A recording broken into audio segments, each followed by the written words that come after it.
Un médecin censé soulager les souffrances, un professionnel de la santé en qui les familles placent une confiance aveugle. Et pourtant, en Allemagne, un homme, Johannes M., est aujourd'hui accusé d'avoir délibérément mis fin à la vie de ses patients. 15 morts, une affaire glaçante, réelle et encore en cours d'instruction.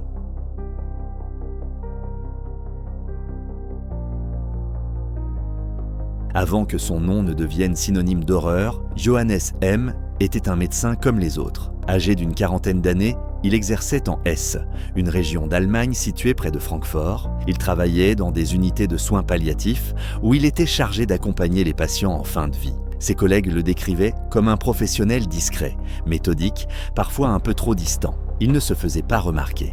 Il semblait être ce médecin calme qu'on croise dans les couloirs, sans jamais vraiment s'en souvenir. Mais derrière ce masque de normalité se cachait une personnalité bien plus sombre. C'est en 2023 que les premiers doutes émergent. Des infirmiers et collègues remarquent une étrange coïncidence. Les décès s'enchaînent dans le service où Johannes M. exerce.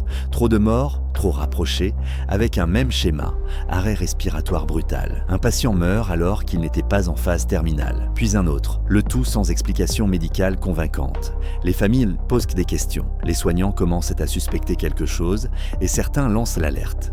En juillet 2024, une infirmière transmet un rapport inquiétant à sa hiérarchie qui le fait suivre aux autorités judiciaires.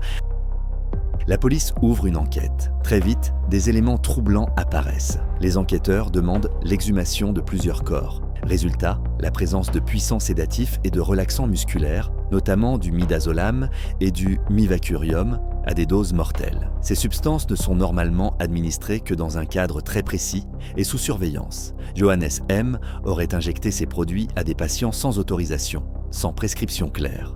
15 décès sont alors jugés suspects. Tous sont reliés à des actes médicaux réalisés par Johannes M. entre 2021 et 2024. Le plus glaçant, certains corps sont retrouvés dans des appartements incendiés. Selon les enquêteurs, le médecin aurait mis le feu pour masquer les traces de ses actes. Le mode opératoire de Johannes M. est aujourd'hui bien connu. Il aurait profité de sa position pour agir dans des moments de grande vulnérabilité, tard le soir, quand les autres soignants n'étaient plus là, ou lors de visites à domicile. Il administrait un mélange de médicaments provoquant une paralysie des muscles respiratoires. La mort survenait en quelques minutes, souvent dans le silence le plus complet. Dans certains cas, il aurait trafiqué les dossiers pour masquer ses interventions. Le détail le plus troublant ? Certains patients n'étaient pas en fin de vie, ils étaient parfois juste anxieux ou souffrants, mais pas mourants. Pourquoi un médecin formé à soigner aurait-il décidé de tuer ? Pour les autorités, Johannes M. ne cherchait ni l'argent, ni la vengeance. Il agissait, selon leurs mots, par une forme de plaisir à tuer. Un besoin maladif de contrôle, une volonté de décider qui vivait et qui mourait. Certains psychologues évoquent une personnalité narcissique, froide, déconnectée de toute empathie. C'est un schéma déjà vu chez d'autres tueurs en série ayant exercé dans le milieu médical. Des figures d'autorité, au-dessus de tout soupçon, qui dissimulent leur violence derrière une blouse blanche.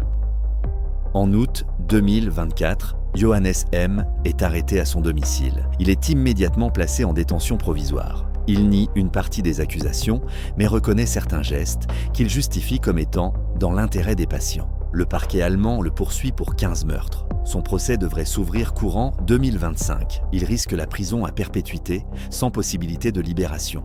Des exhumations supplémentaires sont en cours. L'enquête pourrait encore révéler d'autres victimes,